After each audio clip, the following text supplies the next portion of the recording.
టాలెంటెడ్గా.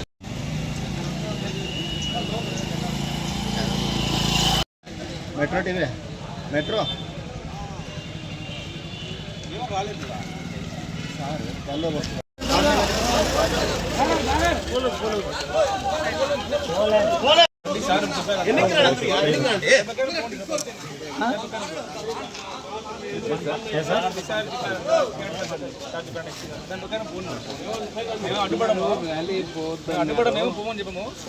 మేము శాంతియుతంగానే ఎక్కడ కూడా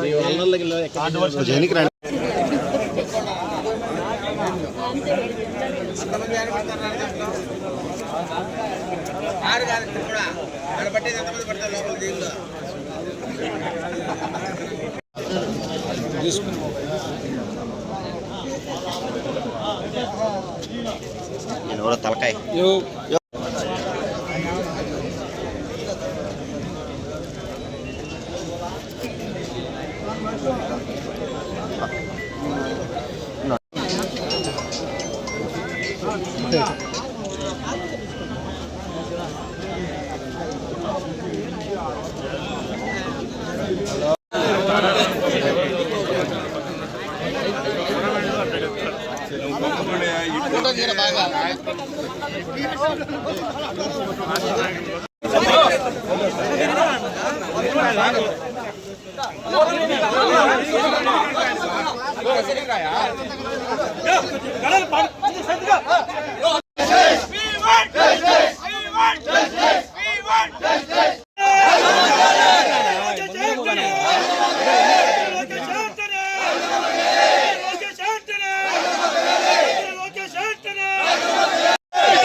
మంత్రి లోకేష్ బాబు వెంటనే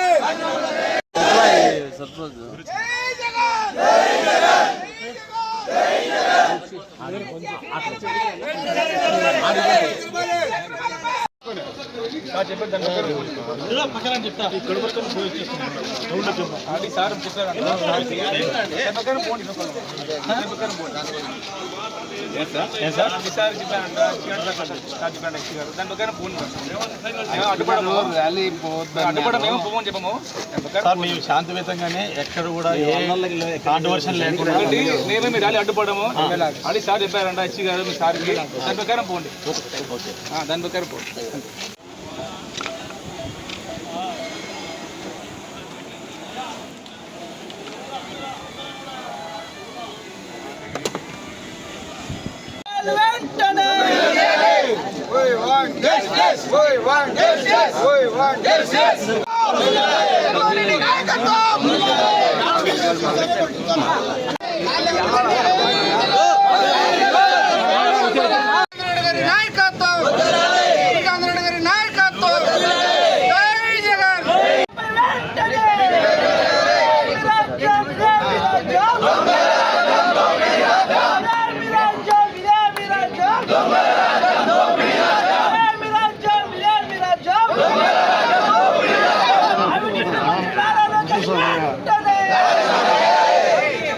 Yes.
వైఖరే ఈ కూటమి ప్రభుత్వం మొండి వైఖరే చంద్రబాబు నాయుడు మొండి వైఖరే చంద్రబాబు నాయుడు మొండి రాజ్యాంగం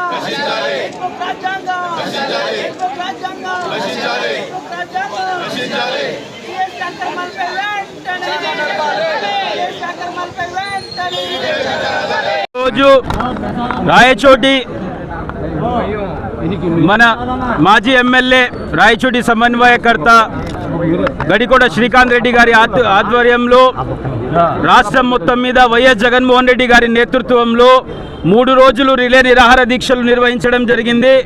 ఈరోజు రాష్ట్ర వ్యాప్తంగా శాంతియుత నిరసన ర్యాలీ తెలియజేయాలని చెప్పి పూనుకుంటే ఈ రోజు వచ్చేసి పర్మిషన్ లేదు, మీరు 30 మందే వెళ్ళాలి, 50 మందే వెళ్ళాలి అని చెప్పి పోలీసులు అడ్డుకోవడం జరిగింది. పోలీసులు అడ్డుకోవడంతో ఈ ఉద్యమాలు, ఈ నిరసనలు ఆగిపోవు. మేము కోరేది ఒక్కటే, డిఎస్సిలో అక్రమాలు జరిగినాయి. ఇప్పుడు కేంద్రంలోనే విద్యాశాఖ మంత్రి నీట్ పేపర్ లీకేజ్ పైన ఆయనే రాజీనామా చేసినారు. ఆయన సచ్ఛీలతను ఆయన చూపించుకోవాలి. అదేవిధంగా మన నారా లోకేష్ గారు కూడా రాజీనామా చేసి ఈ స్పోర్ట్స్ కోటాలో జరిగిన పేపర్ లీకేజ్లో జరిగిన ఈ అవకతవకలని ముందు వెంటనే రాజీనామా చేసి దీని మీద సిబిఐ విచారణ జరిపించుకోవాలి. 10,000 కోట్ల రూపాయలు బకాయిలు పిల్లల విద్యావంతుల బకాయిలు పెట్టేసింది ఈ ప్రభుత్వం. వెంటనే 10,000 కోట్ల బకాయిలు చెల్లించాలి, లేకపోతే పిల్లలకు సర్టిఫికెట్స్ రాని పరిస్థితి ఉంది. వెంటనే బకాయిలు చెల్లించి వాళ్లకు సర్టిఫికెట్స్ పొందే విధంగా చేయాలి. రాయచోటి జిల్లా కేంద్రంని తరలించుకొని మదనపల్లికి తీసుకెళ్లారు.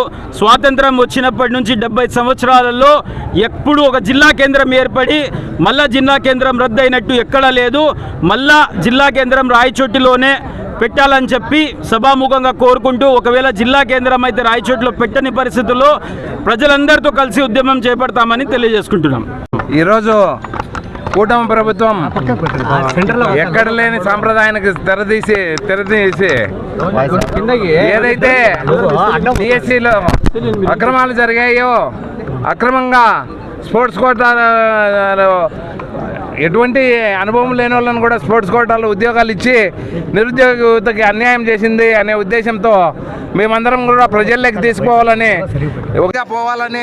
మేమందరం వైఎస్ఆర్ కాంగ్రెస్ పార్టీ తరఫున మా జగన్మోహన్ రెడ్డి గారు, మా శ్రీకాంత్ రెడ్డి గారు ఆధ్వర్యంలో ర్యాలీ చేద్దామనుకుంటే పోలీసులు దీంట్లో కూడా అడుగడుగున రెస్ట్రిక్షన్ పెడుతూ మేము ఎంత కేసు పెడతాము, మేము మీరు చేయకూడదు, ప్రభుత్వాన్ని ప్రశ్నించకూడదు అనే ఉద్దేశంతో ఈ మాదిరి చేస్తున్నారు. ఇదంతా చాలా అన్యాయము, అక్రమము. ప్రజలు కూడా అంతా గమనిస్తూ ఉంటారు. ఏదైతే మీరు అన్యాయం చేయకుండా ఉంటే ఎంక్వైరీ వేయించుకోండి. ఏదైతే మీ ప్రభుత్వం మీద మీరే ఎంక్వైరీ వేయించుకోండి. ఈ స్పోర్ట్స్ కోటాలో అన్యాయం జరగలేదు అంటున్నారు కదా, దీనికి నైతిక బాధ్యత వహించి నారా లోకేష్ బాబు గారు విద్యాశాఖ మంత్రిగా రాజీనామా చేయాలని మా డిమాండ్ వైఎస్ఆర్సీపీ తరఫున డిమాండ్ చేస్తున్నాము. ఆంధ్రప్రదేశ్ ప్రతిపక్ష పార్టీ అధ్యక్షులు జగన్మోహన్ రెడ్డి గారి పిలుపు మేరకు శ్రీకాంత్ రెడ్డి ఆధ్వర్యంలో ఆంధ్రప్రదేశ్ యువత భవిష్యత్తు పైన జరిగేటువంటి అంధకార నిశ్చయత పరిస్థితిని ప్రభుత్వం వైపు ప్రజల వైపు తీసుకుపోయే ప్రయత్నం చేస్తున్నాము. అందుకు సంబంధించి నిరుద్యోగ భృతి అయితేనేమి, డిఎస్సి అవకతవకలు అయితేనేమి, ఫీజు రియంబర్స్మెంట్ గురించి అయితేనేమి, జిల్లా కేంద్రం గురించి ఏమైతేనేమి, ఈ 4 అంశాలపైన ముఖ్యంగా ఈ అన్నమయ్య జిల్లా కేంద్రంగా గతంలో ఉన్నటువంటి రాయచోటి కేంద్రంలో పోరాటం సాగిస్తున్నాము. ఇది ప్రజల దృష్టికి తీసుకుపోయి ఇందాక మనం మాట్లాడినట్లు నీట్ పేపర్ లీక్ అయినప్పుడు మన విద్యాశాఖ మంత్రి ధర్మేంద్ర ప్రధాన్జీ రాజీనామా చేశారు. దాని స్ఫూర్తిగా లోకేష్ గారు కూడా రాజీనామా చేసి సిబిఐకి డిమాండ్ చేస్తున్నాము. నిశ్చితంగా సిబిఐ ఉందని చెప్పేసి చెప్తున్నాం. జరుగుతున్న శాంతియుత ర్యాలీని పోలీసులు, ఈ ప్రభుత్వము అడ్డుకోవడం చాలా దురదృష్టకరం, బాధాకరం. ఆ రోజు వైఎస్ రాజశేఖర రెడ్డి గారు అసెంబ్లీ సాక్షిగా చంద్రబాబు నాయుడు అడిగితే అవకతవకలు జరిగినాయని ఆ రోజు అసెంబ్లీలో అడిగితే రాజశేఖర రెడ్డి గారు ఆనాడే సిబిఐ ఎంక్వైరీ వేసుకోండి అని సంతకం పెట్టి అసెంబ్లీలోనే ఇచ్చాడు. మరి ఈరోజు లోకేష్ బాబు అయితే చంద్రబాబు నాయుడు అయితే అవకతవకలు జరిగిన మేము అంటున్నాము. మరి సిబిఐ విచారణ మీరు రాబోతు రాజశేఖర రెడ్డి గారు ఏ విధంగా కొన్నారు, ఆ విధంగా కోరాలా? అది ధర్మం, అది న్యాయం.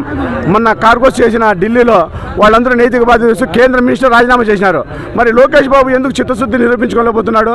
మరి ఆయన అవకతవకలు జరిగినప్పుడు ధైర్యంగా ఆయన చేయలేదు అని ముందుకొచ్చి సంతకం పెట్టి విచారణ చేపట్టిన సిబిఐతోనే ధైర్యంగా ముందుకొచ్చి తెగించాల్సినాడు. ఎందుకంటే ఒక యువత భవిష్యత్తులో నువ్వు ముఖ్యమంత్రిగా కావాలని కోరుకుంటున్నావు, మీ నాన్నగారు కూడా ఆశిస్తున్నాను ముఖ్యమంత్రి కావాలి నా కొడుకుని. అటువంటిప్పుడు మీరు అవకతవకలు చేయనప్పుడు మీరు ఎందుకు ధైర్యంగా ముందుకు రాలేకపోతున్నారు అంటే మీరు తప్పు చేశారని ఒప్పుకుంటున్నారు. ఇది ప్రజలందరికీ తెలుస్తుంది. భవిష్యత్తులో దీని మీద వైఎస్ఆర్ కాంగ్రెస్ పార్టీ వచ్చిన వెంటనే సిబిఐ ఎంక్వైరీ వేస్తాం. మీరు చేసిన ఈ రోజు అవకతవకలందరినీ రేపు అందరూ కూడా ముద్దాయిలుగా గుర్తిస్తాం. ఆ రోజు తప్పకుండా జైలు పోయే పరిస్థితి వస్తుంది. లేదనుకుంటే మీరే ఈరోజు సిబిఐ ఎంక్వైరీ కోరి మీరు తప్పు చేసింటే నా తప్పు జరిగింది, తప్పు చేసిన ఒప్పుకుంటే ఇది ప్రజలందరూ కూడా ఈ రోజుతో క్షమిస్తారు. లేదంటే భవిష్యత్తులో క్షమించబోరు. మీరందరూ కూడా జైలు కూడా తినే కాలాలు ముందు ఉన్నాయి. అది దానికి ప్రజలందరూ కూడా సిద్ధంగా ఉన్నారు.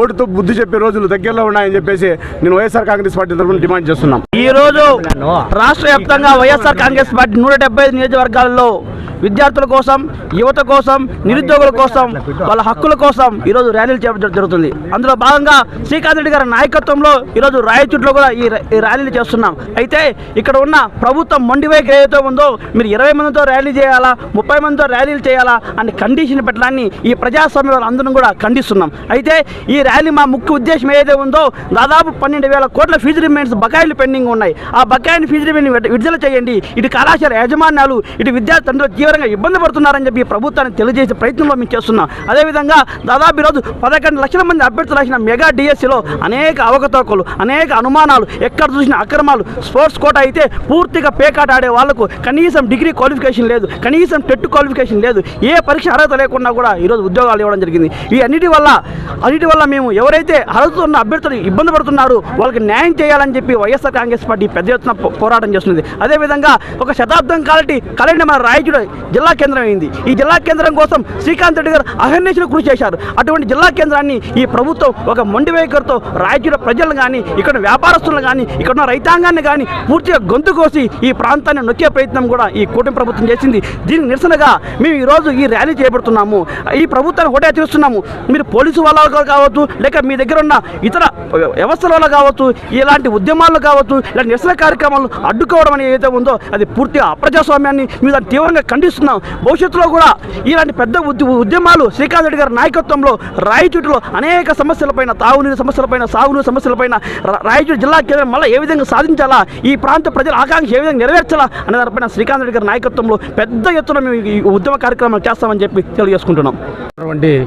ఈ నిరుద్యోగుల కోసం కావచ్చు, డిఎస్సి అక్రమాలపై విచారణ జరపాలని కావచ్చు, లోకేష్ బాబు రాజీనామా కోసం కావచ్చు, నిరుద్యోగ భృతి 3,000 రూపాయల కోసం కావచ్చు, లేదంటే జిల్లా కేంద్రం పునరుద్ధరించాలనే ఉద్దేశంతో ఈరోజు శాంతియుతంగా మేము ర్యాలీగా నిర్వహిస్తుంటే పోలీసు వారు వచ్చేసి 30 మంది పోవాలా, 40 మంది పోవాలా పెట్టాలని ఆంక్షలు పెట్టడం అనేది చాలా దుర్మార్గం. ఎస్పీ గారే ప్రైవేట్ విధులు పాల్గొంటే ఎస్పీ గారు అయితే పాల్గొనవచ్చు. కానీ మేము రాష్ట్రంలో జరుగుతున్నటువంటి నిరుద్యోగుల కోసం మా జగన్మోహన్ రెడ్డి గారి ఆదేశాల మేరకు శ్రీకాంత్ అన్న పిలుపుతో మేము ఈరోజు ఇక్కడ శాంతియుతంగా ర్యాలీ నిర్వహిస్తుంటే అడుగడుగున పోలీసు వారు ఆటంకం తెలపడం ఇది సమంజసం కాదు. అయ్యా లోకేష్ గారు, మీరు మీ శాఖలో అవినీతి జరిగిందనే ఉద్దేశంతోనే కదా మేము ఈ విధంగా శాంతియుతంగా ర్యాలీ నిర్వహిస్తున్నాం. మీరు అవినీతి జరగకపోతే, నిజంగానే అవినీతి జరగకపోతే మిమ్మల్ని వేరే చెప్పలేదు కదా, రాజీనామా చేయండి. లేకపోతే సిబిఐ ఎంక్వైరీ చేసి, సిబిఐ విచారణ చేసి మీ నిజాయితీ ఏందో మీరు నిరూపించుకోవాలని మా పార్టీ తరఫున, మా జగన్మోహన్ రెడ్డి గారి తరఫున కావచ్చు, మా పార్టీ కార్యకర్తల నాయకుల తరఫున మేమందరము కూడా పెద్ద ఎత్తున నినాదాలు చేస్తున్నాం. కాబట్టి దయచేసి పోలీసు వారు కూడా గమనించి, అయ్యా పోలీసు వారు మేము ఏదే విధంగా మేమేమి ఈ దౌర్జన్యాలు కానీ, ఏదే విధంగా ఆస్తి నష్టాలు కానీ కలగజేయలేదు. మేము శాంతియుతంగా ఇక్కడి నుంచి మేము శ్రీకాంత్ ఆఫీస్ దగ్గర నుంచి బంగ్లా వరకే మేము శాంతియుతంగా ర్యాలీ నిర్వహిస్తాం. మేము నినాదాలతో మాత్రమే వెళ్తాం. దయచేసి మాకు అడ్డు కలపకుండా మాకు పర్మిషన్ ఇవ్వాల్సిందిగా మరీ కోరుచున్నాం. మనకు జిల్లాను మరీ పునరుద్ధరించాల్సిందిగా కోరుచున్నాం. ఎందుకంటే ఇక్కడ మన రాయచూటి జిల్లాను శ్రీకాంత్ అన్న తన మంత్రి పదవిని కూడా త్యాగం వదులుకొని మన జిల్లాను కేంద్రంగా నిర్వహించాడు. ఇందువల్ల మన యువత ఉద్యోగాలు వస్తాయి, వివిధ శాఖలు ఇక్కడ ఉంటాయి, వివిధ జిల్లా ఆఫీసులన్నీ ఉంటాయి, ఇక్కడ ఉన్నటువంటి ప్రజలు అభివృద్ధి ఉంటుంది, వ్యాపారస్తులు బాగుంటారనే ఉద్దేశంతోనే మనకి ఇక్కడ జిల్లా నిర్వహించడం జరిగింది.